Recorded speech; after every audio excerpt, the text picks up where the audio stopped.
قرآن مجید نور ہے. اللہ سبحانہ تعالیٰ فرماتے ہیں یا ایھا الناس قد جاءکم برہان من ربکم وانزلنا الیکم نورا مبینا. اے لوگو، بلا شبہ تمہارے پاس تمہارے رب کی طرف سے ایک واضح دلیل آ گئی ہے اور ہم نے تمہاری طرف ایک واضح نور نازل کیا ہے. تو نور روشنی کیا دکھاتی ہے؟ اندھیروں میں راہ دکھاتی ہے. تو یہ زندگی اندھیروں سے بھری ہوئی ہے، جہالت کے، لا علمی کے. اس میں جب قرآن کا نور آتا ہے تو انسان کو صحیح اور غلط کا فرق پتہ چلتا ہے اور صحیح راستہ معلوم ہوتا ہے. زید بن ارقم رضی اللہ عنہ سے مروی ہے، وہ کہتے ہیں کہ رسول اللہ صلی اللہ علیہ وسلم نے فرمایا، آگاہ رہو اے لوگو، میں ایک انسان ہوں، قریب ہے کہ میرے رب کا بھیجا ہوا میرے پاس آئے تو میں اسے قبول کر لوں، اور میں تم میں دو بھاری چیزیں چھوڑے جا رہا ہوں. ان میں سے پہلی اللہ کی کتاب ہے جس میں ہدایت اور نور ہے. اس کتاب میں کیا ہے؟ ہدایت اور نور ہے. تو تم اللہ کی کتاب کو پکڑے رکھو. اب یہ نہیں کہ صرف رمضان تک پکڑنا ہے اور پھر چھوڑ دینا ہے، نہیں، اس کو پکڑے رکھو اور اس کے ساتھ مضبوطی سے جڑے رہو، یعنی اسے اپنی زندگی کا حصہ بنا لو. اور آپ نے اللہ کی کتاب پر بہت زور دیا اور اس کی خوب رغبت دلائی، یعنی لوگوں کو شوق دلایا کہ وہ قرآن کے ساتھ اپنا تعلق مضبوط کریں. پھر آپ نے فرمایا، دوسری چیز میرے اہل بیت ہیں. میں تم لوگوں کو اپنے اہل بیت کے بارے میں اللہ کی یاد دلاتا ہوں، یعنی ان کے ساتھ احسان کا رویہ اختیار کرنا. میں تم لوگوں کو اپنے اہل بیت کے بارے میں اللہ کی یاد دلاتا ہوں. میں تم لوگوں کو اپنے اہل بیت کے بارے میں اللہ کی یاد دلاتا ہوں. تو ہمارے لیے لازم ہے کہ ہم اس زندگی کے سفر میں رسول اللہ صلی اللہ علیہ وسلم کے ارشادات کو یاد رکھیں. 9واں پارہ. اعوذ باللہ من الشیطان الرجیم. بسم اللہ الرحمن الرحیم.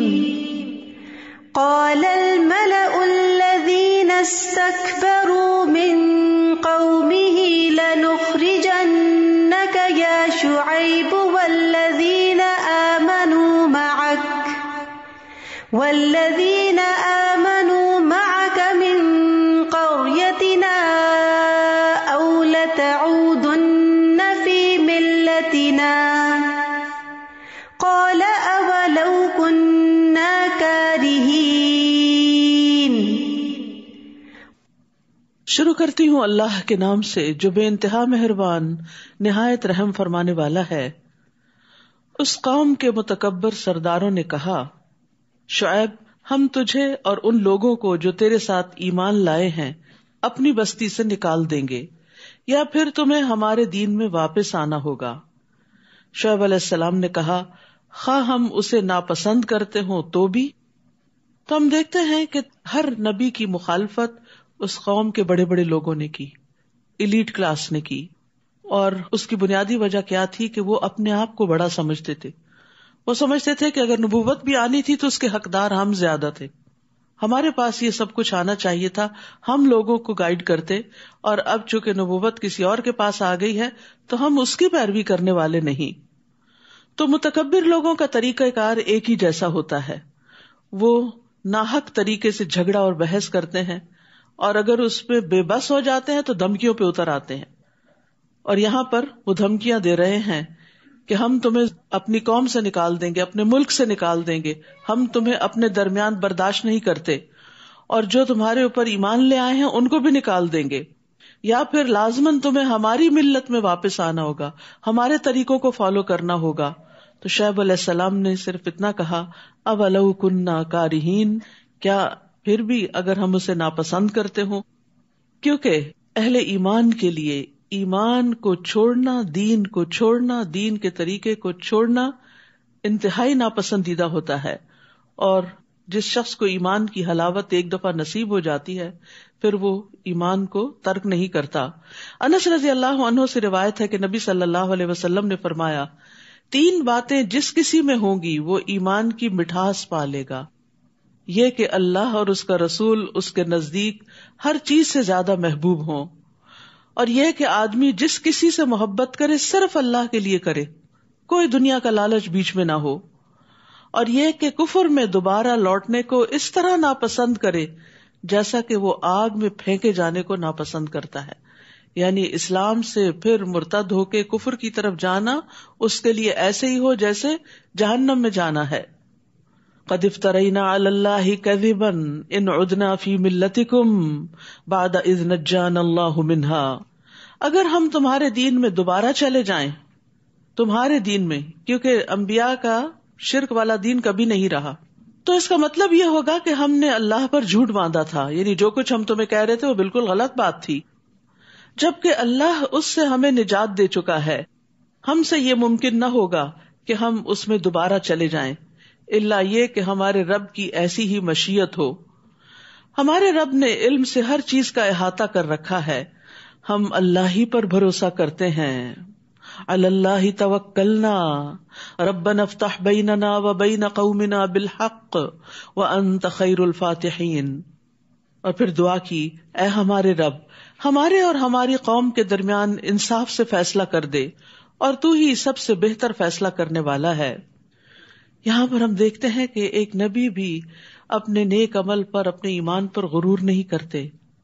انسان کو کبھی یہ نہیں سوچنا چاہیے کہ نیکی کی آج جس حالت پر میں ہوں یا ایمان کے جس درجے پر ہوں، بس یہ اس پر تو مجھے ہمیشگی حاصل ہو گئی. نہیں، الا ان یشاء اللہ، یہ اللہ ہی کے فضل سے ہوا، اور اس پر اس وقت تک قائم رہوں گا جب تک اللہ چاہے گا. تو انبیاء اور صالحین ہمیشہ سے یہ جانتے ہیں کہ ان کا دین پر ثابت قدم رہنا اللہ کی مشیت کی وجہ سے ہے. اس میں ان کا اپنا کوئی کمال نہیں. اگر آج ہم یہاں آ کر بیٹھے ہیں تو ہمارا کمال نہیں، ہمارے لیے یہ راستے اللہ سبحانہ تعالیٰ نے آسان کیے اور ہمارے دلوں کو اپنی کتاب کی طرف راغب کیا. اور یاد رکھیے، دل اللہ کے ہاتھ میں ہے. اسی لیے نبی صلی اللہ علیہ وسلم بکثرت یہ دعا مانگتے تھے، اور وہ اللہ کے رسول تھے.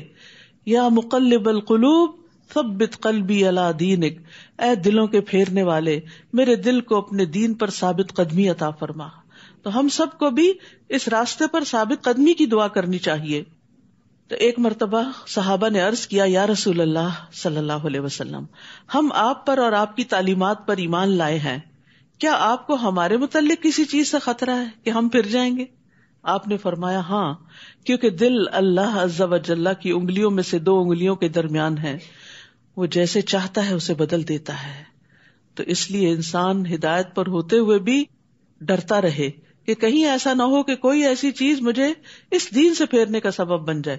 خصوصاً جب انسان کو ایمان کی، دین کی، قرآن کے علم کی حلاوت محسوس ہونے لگتی تو وہ سب سے زیادہ قیمتی چیز اس کو سمجھتا ہے، اور اس پر قائم رہنے کی پھر دعا بھی کرتا ہے، اپنا کمال نہیں سمجھتا.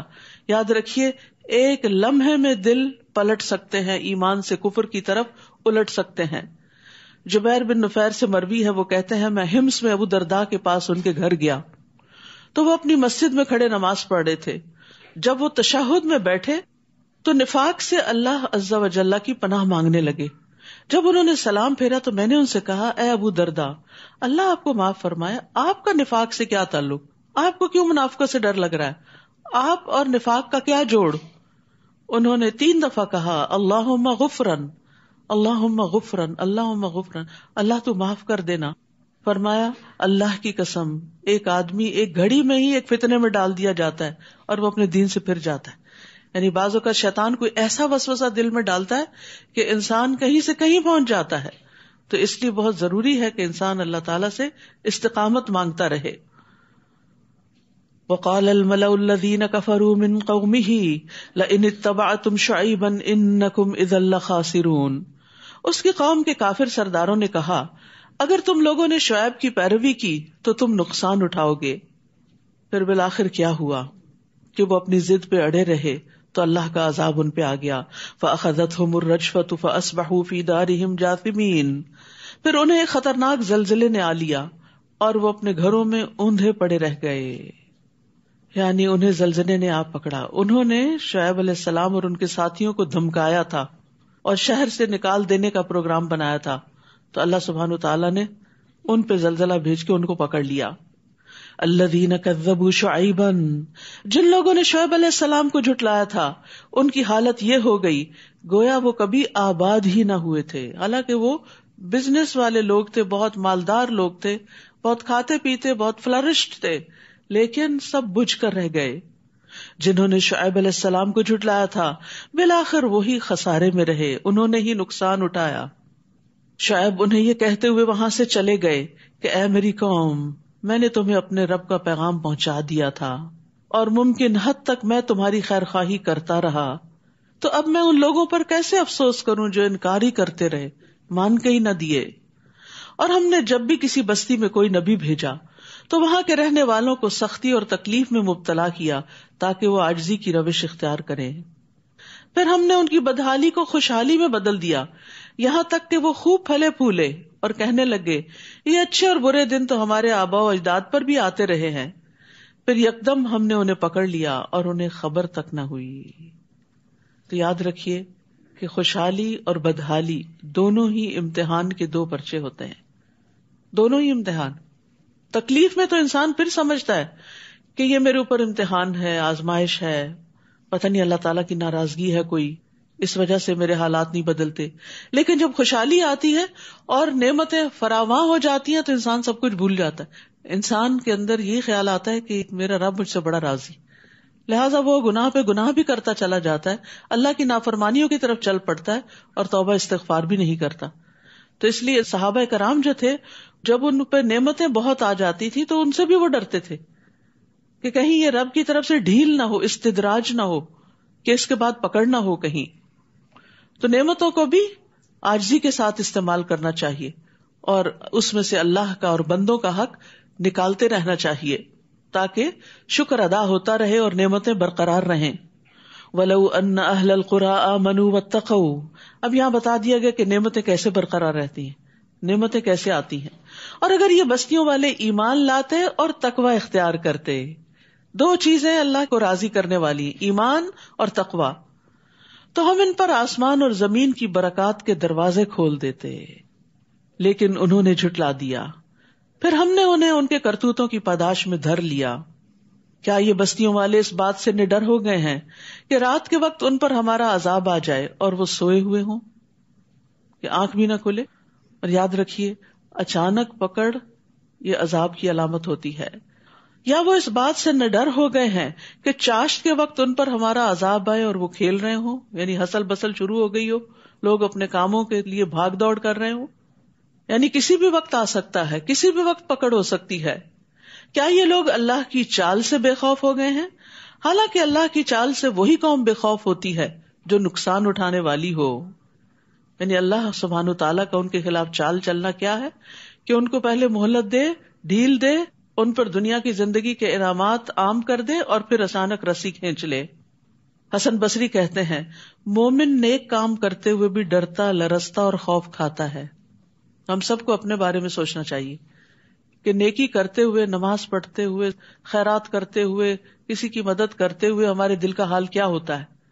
مومن نیک کام کرتے ہوئے بھی ڈرتا، لرزتا اور خوف کھاتا ہے، اور فاجر گناہ کے کام کرتے ہوئے بھی امن اور سکون میں ہوتا ہے، بڑی بڑی نافرمانیاں کر کے بھی بڑا خوش ہوتا ہے.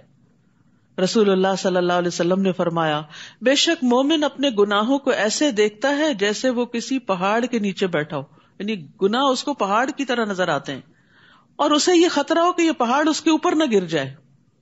جبکہ فاسق اپنے گناہوں کو اس طرح دیکھتا ہے جیسے کوئی مکھی اس کی ناک میں بیٹھی اور اس نے ہاتھ کے اشارے سے اڑا دیا، یعنی اس کو گناہ سے کوئی ڈر نہیں لگتا، اسی لیے تو توبہ نہیں کرتا. جو لوگ ان بستیوں کے ہلاک ہونے کے بعد زمین کے وارث ہوئے، کیا انہیں یہ رہنمائی نہیں ملی کہ اگر ہم چاہیں تو ان کے گناہوں کے بدلے ان پر بھی مصیبت ڈال سکتے ہیں اور ان کے دلوں پر مہر بھی کر سکتے ہیں کہ وہ سن ہی نہ سکیں. تو یہ گناہوں کے دو نتائج بتائے گئے کہ ان پہ مصیبت آئے اور دل سخت ہو جائیں. تو اس لیے انسان کو ساتھ ساتھ توبہ کرتے رہنا چاہیے، جہاں پسلے، جہاں غلطی ہوئی، جہاں بٹکے، اللہ سبحانہ تعالیٰ کی طرف راغب ہوئے. تلک القری نقص علیک من انبائها، یہ بستیاں ہیں جن کے احوال ہم نے آپ سے بیان کر دیے ہیں. ان کے پاس ان کے رسول واضح دلائل لے کر آئے تھے، مگر جس بات کو وہ پہلے جھٹلا چکے تھے اس پر ایمان لانا انہوں نے مناسب نہ سمجھا. اسی طرح اللہ کافروں کے دلوں پر مہر لگا دیتا ہے. ان میں اکثر لوگ ایسے تھے جن میں ہم نے عہد کا لحاظ نہ پایا، اور ان میں سے اکثر کو فاسق ہی پایا، یعنی کمٹمنٹ نہیں کی، دین کی کوئی بات کبھی اختیار کی بھی تو اس پر ثابت قدمی اختیار نہیں کی. ثم بعثنا من بعدهم موسى بآياتنا الى فرعون وملئه فظلموا بها فانظر كيف كان عاقبة المفسدين. ان کے بعد ہم نے موسیٰ علیہ السلام کو اپنے معجزات دے کر فرعون اور اس کے درباریوں کی طرف بھیجا، مگر انہوں نے بھی ہمارے معجزات سے ناانصافی کی. پھر دیکھ لو فساد کرنے والوں کا کیا انجام ہوا. تو یہاں سے آخر تک ایک طویل قصہ آئے گا موسیٰ علیہ السلام کا، اور اس میں دیکھنے کو کہا گیا ہے فانظر، غور کرو، دیکھو، کیف کان عاقبۃ المفسدین، کہ فسادیوں کا انجام کیسے ہوا. یعنی جو لوگ زمین میں فساد کرتے ہیں، تکبر کرتے ہیں، اپنے آپ کو بڑا سمجھ کر دوسروں کے اوپر ظلم ڈھاتے ہیں، ناانصافیاں کرتے ہیں، پھر بالآخر ایک دن ان کا انجام کیسے ہوتا ہے. وقال موسیٰ یا فرعون انی رسول من رب العالمین. موسیٰ نے فرعون سے کہا میں یقیناً اللہ رب العالمین کا رسول ہوں، میرے شایان شان یہی ہے کہ میں اللہ کے متعلق وہی بات کروں جو سچی ہو. میں تمہارے پاس تمہارے رب کی طرف سے معجزات لے کر آیا ہوں، یعنی وہ تمہارا بھی رب ہے، لہٰذا بنی اسرائیل کو میرے ساتھ روانہ کر دو. یعنی جو ان کو غلام بنا رکھا ہے ان کو اس غلامی سے نجات دے دو. تو موسیٰ علیہ السلام کی دعوت کے دو بڑے نکات تھے، ایک تو ان کو اللہ کی طرف بلانا قوم فرعون کو، اور دوسرے بنی اسرائیل کو غلامی سے نجات دلانا. فرعون نے کہا اگر تو سچا ہے تو کوئی معجزہ لے کر آیا ہے تو اس کو پیش کر. چنانچہ موسیٰ علیہ السلام نے اپنا عصا ڈال دیا تو وہ فوراً ہو بہو ایک اژدہا بن گیا، بہت بڑا سانپ بن گیا، اور بغل سے اپنا ہاتھ نکالا تو وہ دیکھنے والوں کو چمکدار دکھائی دینے لگا. فرعون کی قوم کے سرداروں نے کہا یہ تو بڑا ماہر جادوگر ہے، وہ چاہتا ہے کہ تمہیں تمہارے ملک سے نکال دے، اب تم کیا مشورہ دیتے ہو؟ پھر انہوں نے فرعون سے کہا کہ موسیٰ اور اس کے بھائی کے معاملے کو التوا میں رکھو اور شہروں میں اپنے آدمی بھیج دو جو ہر ماہر جادوگر کو اکٹھا کر کے تیرے پاس لے آئیں. چنانچہ جادوگر فرعون کے پاس آ گئے اور کہنے لگے اگر ہم غالب رہے تو ہمیں کچھ صلہ بھی ملے گا. نبی جو ہوتا ہے وہ قوم کا خیر خواہ ہوتا ہے، وہ لوگوں سے کوئی اجر و ثواب نہیں چاہتا، یعنی لوگوں سے کوئی بدلہ نہیں چاہتا، اس کا اجر و ثواب اللہ کے ذمہ ہوتا ہے. اس کے برعکس جادوگر جادو کا کاروبار کیوں چلاتے ہیں؟ تاکہ دنیا کما سکیں. اسی لیے فرعون کے پاس جب موسیٰ علیہ السلام آئے تو انہوں نے ان کو اللہ کا پیغام سنایا اور کسی اجر کی توقع نہیں رکھی، لیکن جادوگر آئے تو انہوں نے انعام مانگا کہ اچھا موقع ہے، آج فرعون کو ہماری ضرورت پڑی ہے تو اس سے کچھ بھرپور فائدہ اٹھایا جائے. چنانچہ جادوگر فرعون کے پاس آ گئے اور کہنے لگے اگر ہم غالب رہے تو ہمیں کچھ صلہ بھی ملے گا. فرعون نے کہا ہاں، اور میرے دربار میں منصب بھی ملیں گے. پھر مقابلے کے وقت جادوگر کہنے لگے موسیٰ تم ڈالتے ہو یا ہم ڈالیں؟ موسیٰ نے کہا تم ہی ڈالو. پھر جب انہوں نے اپنی رسیاں وغیرہ پھینکی تو انہوں نے لوگوں کی آنکھوں پر جادو کر دیا اور انہیں دہشت زدہ کر دیا اور بڑا زبردست جادو بنا لائے. تو یہاں پر موسیٰ علیہ السلام نے جادوگروں کو پہل کرنے کا موقع دیا کہ تم پہلے کرو. اس کی کیا حکمت تھی؟ اصل بات تو اللہ ہی بہتر جانتا ہے، لیکن یہ کہ موسیٰ علیہ السلام دیکھنا چاہتے تھے کہ جادوگر زیادہ سے زیادہ کیا کرتے ہیں، ان کی کارکردگی پہ غور کرنا چاہتے تھے، اور پھر یہ بھی کہ جب یہ اپنی چالاکیوں سے فارغ ہو جائیں تو پھر موسیٰ علیہ السلام ان کے اوپر حملہ آور ہوں. اور ویسے بھی یہ کہ حق جب آخر میں آئے گا تو دلوں پر اثر انداز بھی ہوگا. ہم نے موسیٰ کی طرف وحی کی کہ اب تو بھی اپنا عصا ڈال دے. عصا کا پھینکنا تھا کہ وہ اژدہا بن کر فوراً ان کے جھوٹے شعبدے کو نگلنے لگا، اور یہی حکمت نظر آتی ہے کہ سارا جادو ختم ہو گیا. چنانچہ حقیقت ثابت ہو گئی اور جو کچھ ان جادوگروں نے بنایا تھا وہ ملیا میٹ ہو گیا. یہ جو آیتیں ہیں فلما القوا قال موسیٰ ما جئتم بہ السحر، اور یعنی سورۃ یونس کی 81 اور 82، اور پھر سورۃ الاعراف کی 118 سے 122، اور سورۃ طٰہٰ کی 69 آیت، اور یہ آیت یہاں سے فوقع الحق وبطل ما كانوا يعملون. اگر کسی کے اوپر شک ہے آپ کو کہ اس پہ جادو ہے تو ایک برتن میں پانی ڈال کے ان پہ یہ آیات پڑھی جائیں اور پھر مسور کے سر پہ بہا دیا جائے تو اس کو افاقہ ہوتا ہے. فوقع الحق وبطل ما كانوا يعملون فغلبوا هنالك وانقلبوا صاغرین. فرعون اور اس کے ساتھی اس مقابلے میں مغلوب ہوئے اور وہ ذلیل و خوار ہو کے پلٹے، اور جادوگر بے اختیار سجدے میں گر پڑے. حق نظر آ گیا تھا نا ان کو، اور کہنے لگے ہم رب العالمین پر ایمان لائے جو موسیٰ اور ہارون کا رب ہے. اب آپ دیکھیے پھر دو گروہ ہو گئے. فرعون نہیں مانا، ضد میں ہے، لیکن جادوگر جن کا جادو ملیا میٹ ہوا، عاجز ہوئے، وہ مان گئے کہ یہ جادو نہیں ہے جو موسیٰ کے پاس ہے علیہ السلام، یہ حق ہے، لہذا وہ حق کے آگے جھک گئے. تو ایک سچا انسان جو ہوتا ہے، چاہے وہ زندگی گناہوں میں ہی بسر کر رہا ہو، لیکن جب حق اس کے سامنے آتا ہے تو اس کو فوراً قبول کر لیتا ہے، اس کے سامنے اکڑتا نہیں، ضد نہیں کرتا، وہ شیطان کی روش اختیار نہیں کرتا، وہ آدم علیہ السلام کی طرح اپنی غلطی کا اعتراف کر لیتا ہے.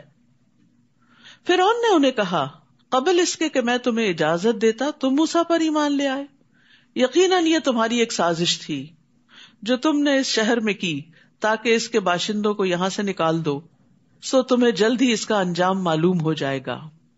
اب فرعون جادوگروں کو بھی دھمکیاں دینے پہ اتر آیا، میں تمہارے ہاتھ اور پاؤں مخالف سمتوں سے کٹوا دوں گا. اگر ایک ہی سمت سے کاٹ دیا جائے تو موت واقع ہو جاتی، پھر تم سب کو سولی پہ چڑھا دوں گا، یعنی نشان عبرت بناؤں گا. جادوگر کہنے لگے ہم یقیناً اپنے رب کی طرف لوٹ کر جانے والے ہیں، یعنی تم نے مار دیا تو کیا ہوا، ہم نے ایک دن مرنا ہی ہے اور اللہ کے حضور واپس جانا ہی ہے. اور ہماری کون سی بات تجھے بری لگی ہے سوائے اس کے کہ جب ہمارے پاس رب کی نشانیاں آ گئی تو ہم ان پر ایمان لے آئے، یعنی ہم ایمان ہی تو لائے ہیں، اس میں ایسی کیا قباحت ہے، ہم نے حق دیکھ کر اس کو پہچانا اور قبول کر لیا. پھر انہوں نے دعا کی ربنا افرغ علینا صبرا وتوفنا مسلمین، اے ہمارے رب ہم پر صبر انڈیل دے اور اس حال میں موت دے کہ ہم فرما بردار ہوں. یا اللہ ہمیں ایسی طاقت عطا کر جس کے ذریعے ہم وہ کچھ برداشت کر سکیں جس کی فرعون ہمیں دھمکی دے رہا ہے. یعنی صبر سے مقابلہ کرنا چاہ رہے تھے، کیونکہ فرعون کی دھمکی کو معمولی دھمکی نہیں تھی کہ ایک ہاتھ اور ایک پاؤں کٹوا دوں گا اور پھر سولی چڑھا دوں گا. آپ سوچئے، اپنے آپ کو وہاں رکھ کے دیکھیے کہ خوف سے کتنا برا حال ہو جائے اگر کوئی آپ کو ایسی دھمکی دے. تو انہوں نے اللہ سبحانہ تعالیٰ سے فوراً مدد مانگی کہ بڑے سے بڑے گھبرا دینے والے موقع پر بھی انسان کو ہمت نہیں ہارنی چاہیے، اللہ سبحانہ تعالیٰ کی طرف رجوع کرنا چاہیے. اور یہاں پر یہ افرغ علینا، افراغ کہتے ہیں برتن میں جو کچھ ہے سب کچھ انڈیل دے، یعنی ہمارا دل صبر سے لبریز ہو جائے. اور پھر انہوں نے اسلام پر فوت ہونے کی دعا مانگی، کیونکہ اب زندگی میں کوئی رغبت نہیں رہی تھی اور انہیں فرعون کی دھمکی کی کوئی پرواہ بھی نہیں تھی.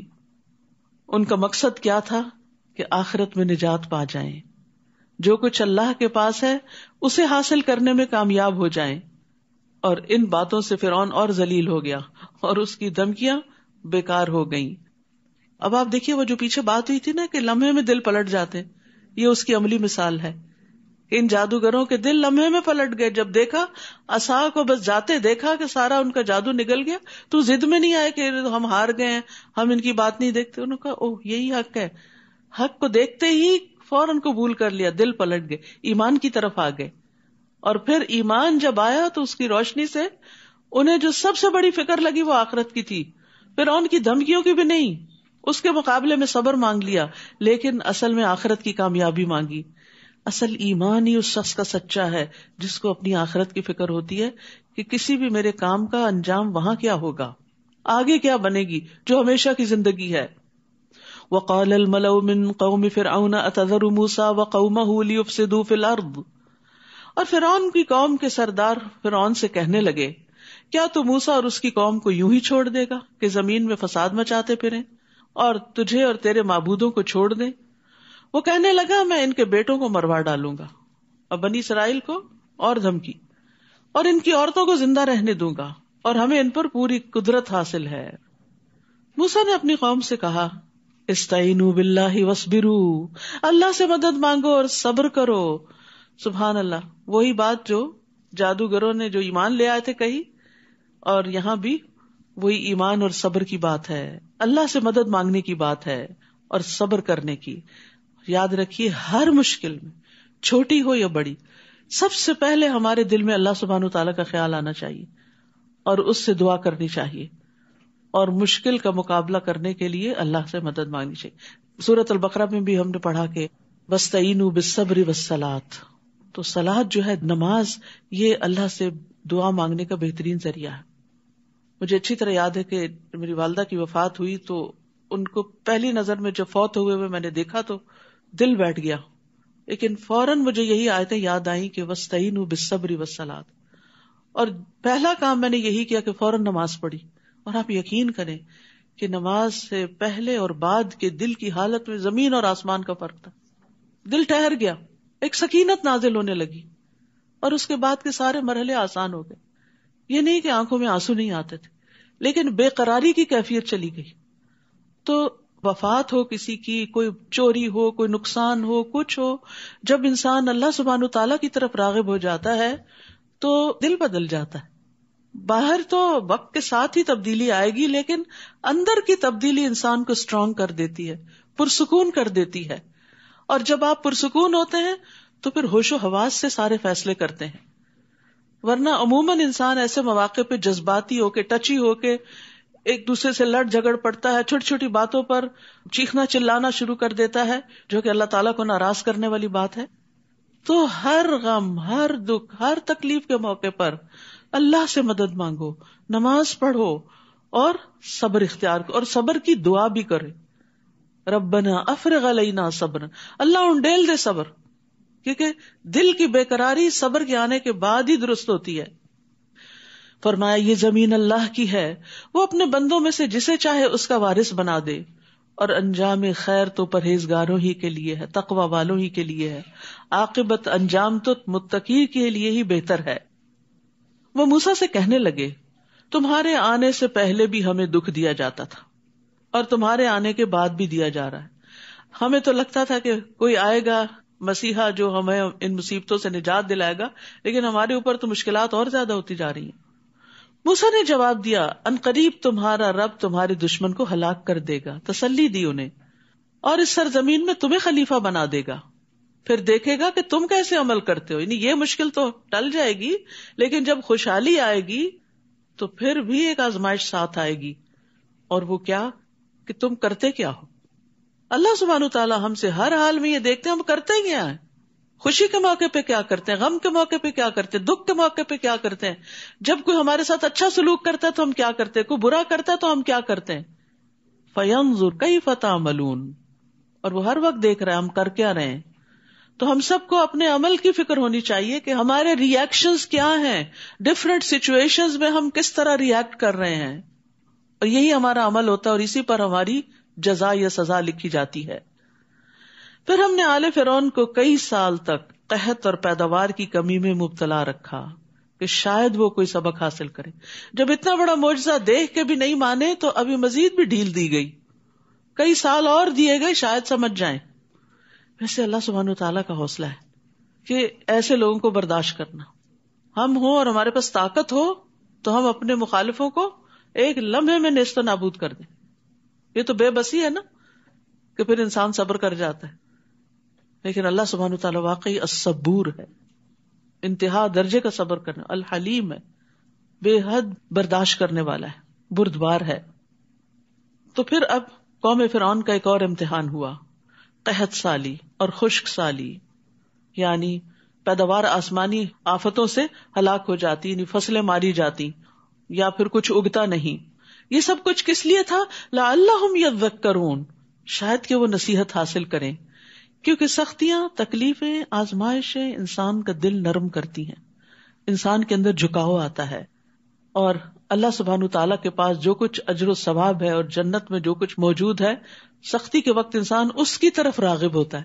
جب دنیا والے دل توڑتے ہیں نا، جب دنیا سے انسان ٹھکرایا جاتا ہے تو پھر انسان اللہ کی طرف راغب ہوتا ہے، اور جب دنیا اس سے چھن جاتی ہے تو انسان جنت کی نعمتوں کو یاد کرتا ہے، اور اگر دنیا ہی جنت بن جائے تو اصل جنت بھول جاتی ہے انسان کو.